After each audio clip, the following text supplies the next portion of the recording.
el compañero Luis Mesina.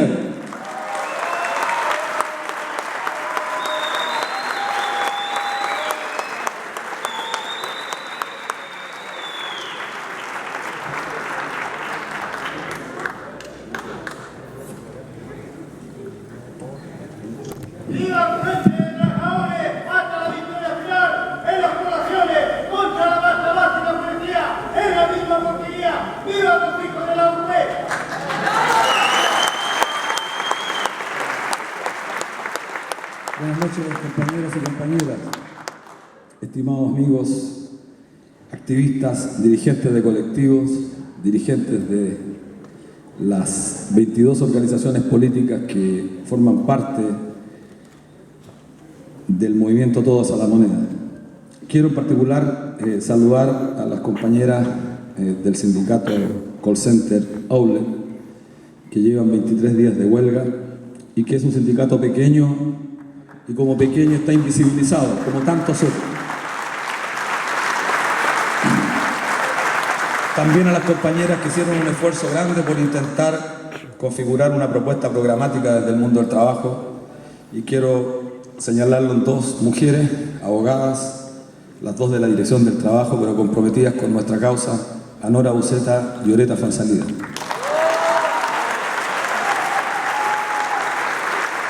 Estimados compañeros, estamos reunidos aquí para proclamar la candidatura del movimiento Todos a la Moneda, para reafirmar nuestro compromiso con su programa y con quien debe cumplir el mandato fidedigno de representarlo, el compañero Marcel Clot. Nos encontramos en este emblemático recinto que cobijó oscuros días y años de la tiranía a centenares de sindicalistas que intentábamos rearmar al movimiento sindical. Cheche Busto recordaba la emblemática figura de Recabarren y Clotario, que no por casualidad, intentamos colocarlos como grandes referentes que nos ayuden a caminar en esta compleja y oscura entramado en el cual nos tiene el sistema capitalista. Y digo que fue en junio del 1983, en este mismo teatro, y con la presencia de uno de los más grandes sindicalistas de la historia, Clotario Blés, que decidimos convocar a las protestas nacionales luego de la histórica protesta convocada por el Comando Nacional de Trabajadores el 11 de mayo de 1983 y que marcó el inicio de un largo camino de enfrentamiento con la tiranía. Los más añosos recordarán esa etapa de la historia, pero es bueno también que los jóvenes, mayoritariamente presentes, también conozcan parte de esa historia que lamentable y desgraciadamente está oculta. Y es reciente, 30 años hacia atrás, nada más que 30 años. Y reitero que es bueno que recordemos porque tenemos derecho a no perder la memoria. Hace 30 años en este mismo recinto, intentando discutir la estrategia del movimiento obrero, repletábamos esta histórica institución. Fuera de ella, más de 300 sindicalistas no podían entrar. Hacíamos fila aquí para poder hablar los dirigentes sindicales. Y estábamos en tiranía. Algo pasó. Qué increíble. Algo pasó. En ese periodo de represión y mucha hambruna en el país, a comienzos de los 80, se resaltaron muchos valores que hoy desgraciadamente están ausentes y que es una de las responsabilidades reivindicar por parte del movimiento Todos a la Moneda.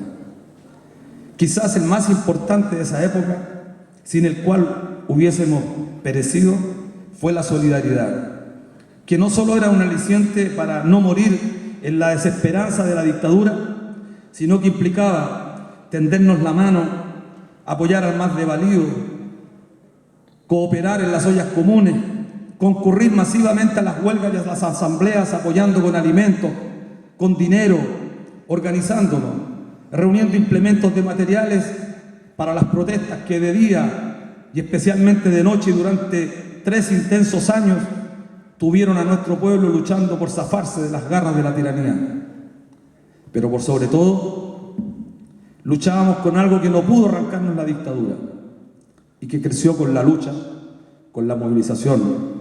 Fue nuestra moral, sí, nuestra moral. Y cuando hablamos de ello, nos referimos a ese conjunto de creencias, de hábitos, de costumbres que fuimos construyendo entre los oprimidos y explotados, contra la tiranía militar y civil, y que nos hizo ser lo que éramos, seres totalmente diferentes a ellos. Su moral era criminal, despiadada, despreciaba a la persona humana. La nuestra era humana, demasiada o demasiado humana, al punto que no teníamos reparo en unirnos trabajadores con pobladores, con estudiantes, sin sectarismos, para preparar las grandes jornadas de lucha que hicieron posible e incluso hicieron tambalear al régimen político en varias ocasiones. Esa etapa de nuestra historia, plagada de contradicciones, nos interpela permanentemente hoy, cuando observamos un abandono casi total de los principios emblemáticos que por años sustentó el movimiento obrero y el movimiento de los trabajadores. Y es que habitualmente tenemos la tendencia a comparar el tiempo de ayer con el tiempo presente. Y los trabajadores no filosofamos en la dimensión espacio-temporalidad. Somos concretos, somos prácticos.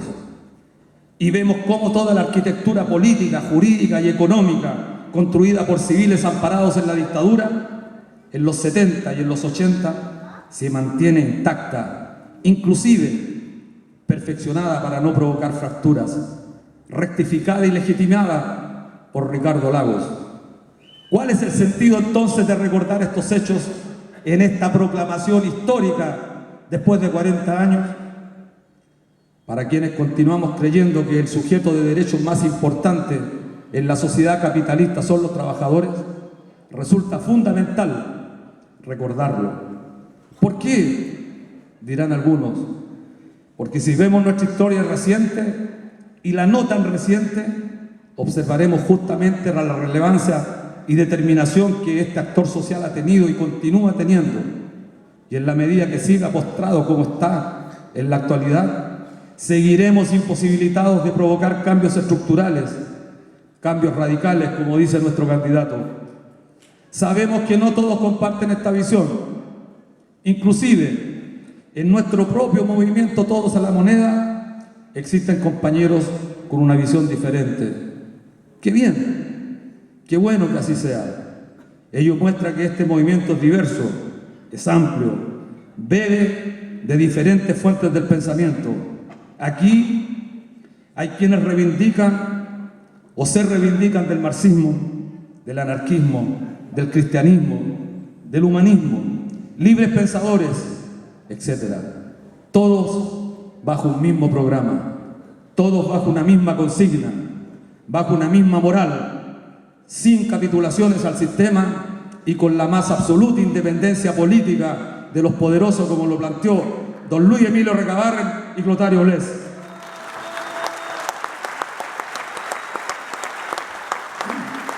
Hoy en día muchos se obnubilan con los cambios.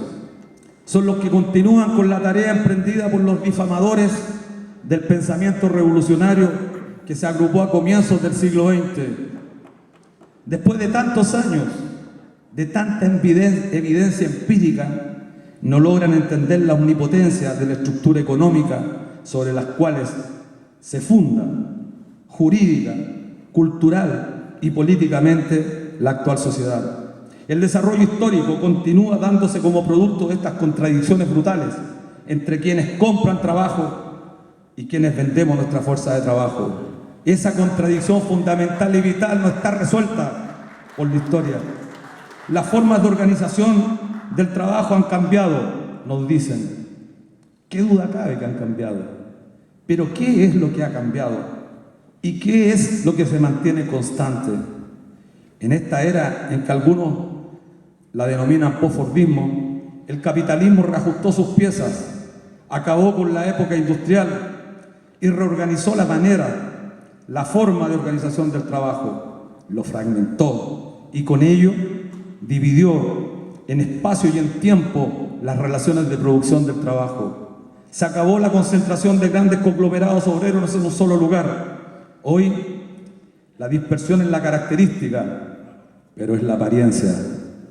La fragmentación es física, pero también es fragmentación ideológica. Y ello tiene repercusiones. No nos conocemos los trabajadores porque estamos dispersos. Y si no nos conocemos, ¿cómo podemos tenernos confianza? ¿Cómo podemos discutir una estrategia si no nos vemos, si no nos sentimos? El capitalismo entendió y comprendió por el fracaso de un modelo de organización del trabajo que la fragmentación, sin quererlo, permitió nuevas formas de dominación. ¿Cómo podremos sentirnos partes de una misma clase si somos ajenos a nuestros compañeros de trabajo? Es la pregunta con sentido, la pregunta aristotélica, la pregunta que devela, la pregunta con sentido es la pregunta que debemos hacernos desde nuestra clase y para nuestra clase. Los grados de alienación a los que nos somete el actual sistema son brutales y exigen de nuestra parte una respuesta contundente para superar ese estado, la que solo podrá venir desde nuestra propia clase, con nuestros propios intelectuales. Ya Gramsci advirtió a los trabajadores respecto de cuidarnos de la intromisión de sujetos ajenos a nuestra clase, que lejos de ayudar a su liberación, harían todo por perpetuar su estado de miseria. Deben los trabajadores dotarse de su propia intelectualidad. Ese desafío es fundamental para que los trabajadores comprendan que desde su clase, desde nuestra clase, tenemos no solamente el imperativo moral para transformarla, sino que además tenemos la historia que está de nuestro lado. Esta iniciativa del Frente de Trabajadores que hoy día proclama nuestra candidatura es ambiciosa, aspira a eso, preparar los futuros cuadros de nuestra clase, capaces de conducir a los trabajadores a estados reales de bienestar y de felicidad. En el siglo XIX, compañeros, el capitalismo se desarrolló y fue capaz de superar la crisis inherente que la sustenta mediante la extensión y el crecimiento de los mercados.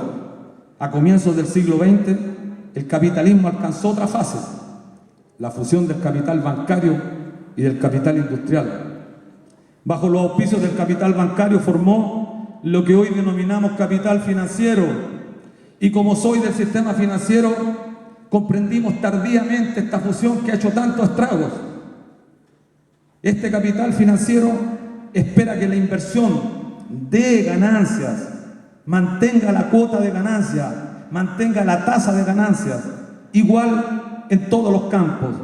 La dominación del capital financiero trajo consigo el desarrollo de fuerzas destructivas del capital. Esta época es la época de las guerras, de las hambrunas, de las barbaries, de la destrucción generalizada de la especie humana. El crecimiento de los gastos militares mundiales explica esta situación. La situación de nuestras compañeras por 52 días en el río Mapocho es la característica de la barbarie que está viviendo la especie humana, mientras otros en la dehesa gozan de una participación del producto que es insolente y agrede la conciencia del pueblo y de los trabajadores y exige una respuesta contundente.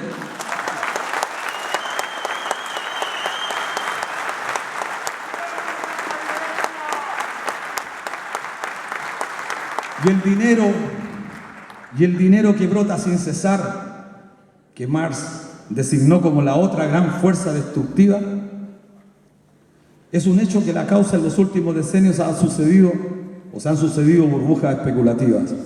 La masa de miles de millones de capitales que busca invertirse en toda o a toda costa tiende a transformarse en bloque en una fuerza destructiva de las fuerzas de producción.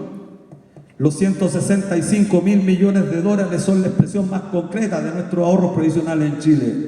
Se convierten en fuerzas destructivas. En su forma más visible, en la fuerza destructiva del propio capital. La destrucción de valor en los mercados bursátiles, las reducciones brutales de la inversión, la desindustrialización del cierre de fábrica en todos los sectores claves de la economía mundial. Y lo más grave para nosotros, los chilenos, la utilización de nuestros siderales recursos provisionales dispuestos para ser utilizados por el capital en nuestra propia destrucción.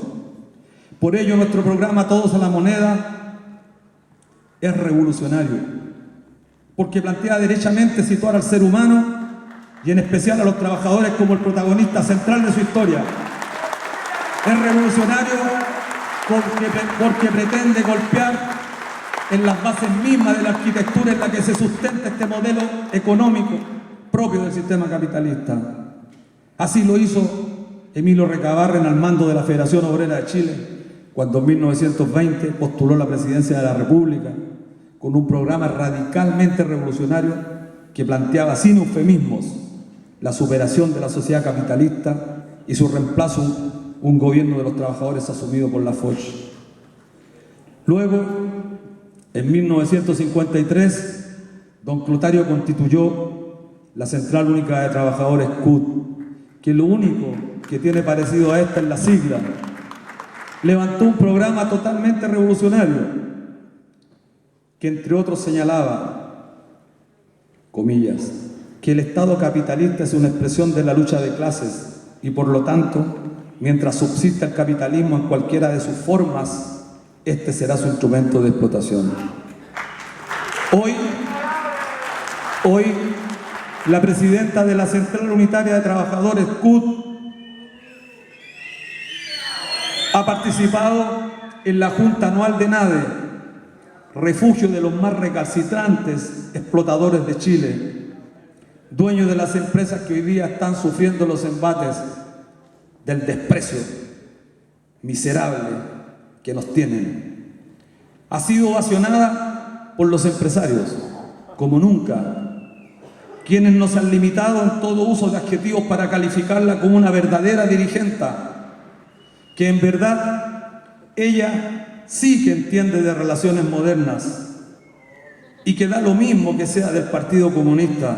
Total, lo que importa es el rol que ella juega. Bárbara Figueroa representa lo más decrépito, lo más descompuesto de la dirección del Partido Comunista. Bárbara Figueroa, por supuesto, que nada ha dicho de nuestros compañeros de Montserrat, del call center, de Integra. Ayer, una anécdota, nos correspondió participar con un grupo de compañeros del Frente de Trabajadores, fuimos a apoyar a los compañeros de Integra. Éramos el único grupo de sindicalistas más una pequeña burócrata que mandaron de la CUT. Nadie más. Entonces le pregunto a las dirigentes de Integra, están en 3 sindicatos, y la presidenta de la CUT, que estaba a 2 cuadras, no ha venido una sola vez. Ella dijo, bueno, que hable Mesina, porque les vamos a hacer un aporte económico.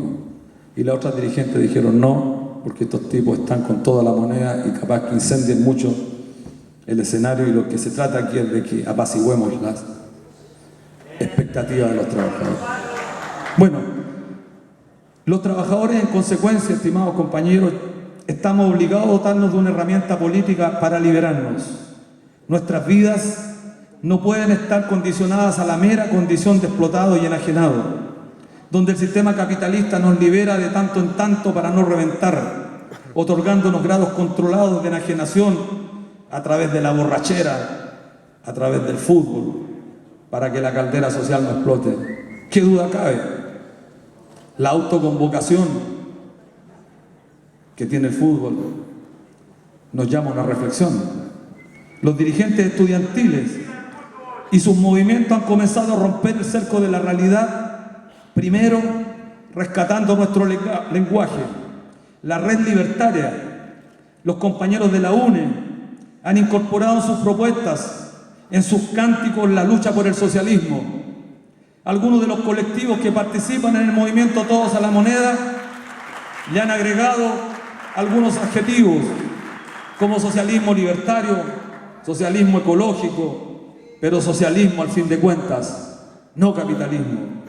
Este Frente de Trabajadores, que recién comienza a constituirse, a conformarse, no lo hace en abstracto, lo hace recogiendo lo mejor de nuestra clase, lo mejor de nuestra historia, lo mejor de nuestros líderes, Recabarren y Clotario, y entendiendo que el mundo ha evolucionado, lo hace bebiendo de las doctrinas cuyo norte se han concentrado en colocar al hombre y a la mujer como los verdaderos sujetos históricos de la sociedad, en tanto logran adquirir conciencia de su potencialidad transformadora y revolucionaria. Somos, en consecuencia, un frente de trabajadores que nace para aportar a la construcción de una verdadera fuerza transformadora, sin formatos, sin esquema, solo con la claridad de saber que estamos ante un imperativo de carácter ético para luchar, para acabar con las injusticias. Nuestra tarea es construir frentes de trabajadores en todo el país, que serán la herramienta política de organización que en 4 años, si no ganamos ahora, nos permitirá definitivamente hacernos con el poder. Hoy, consecuentemente con ello, y para finalizar, consecuentemente con ello, queremos proclamar a quien deberá encarnar la gran tarea histórica de los trabajadores y su pueblo, a quien será el verdadero mandatario de los designios de sus mandantes. Queremos acabar con esa forma espuria de los candidatos tradicionales que gobiernan de espalda al pueblo y arrodillados ante los poderosos, aquellos que una vez electos le dan vuelta a la espalda a quienes los llevaron al poder. No queremos esa forma de hacer política. Marcel Clot está puesto en un trance histórico, asumir la tarea inconclusa que soñara Salvador Allende y que fuera traicionada por quienes hoy conforman la nueva mayoría. El desafío es inmenso, es gigante, implica derribar toda la arquitectura de los grupos económicos, nacionales y transnacionales. De eso se trata, de cambiar el mundo. Y los que estamos aquí tenemos la convicción, tenemos las ganas y tenemos la fuerza moral para hacerlo. Parafraseando al gran poeta, eso yo sí que lo sé. Yo sé hacia dónde vamos y esta la palabra. No sufras, porque ganaremos. Ganaremos nosotros, los más sencillos. Ganaremos, aunque tú no lo creas. Ganaremos con todos a la moneda. Ganaremos con Marcel Clot a la presidencia. Arriba los que luchan, arriba los que no pactan, arriba los que no traicionan.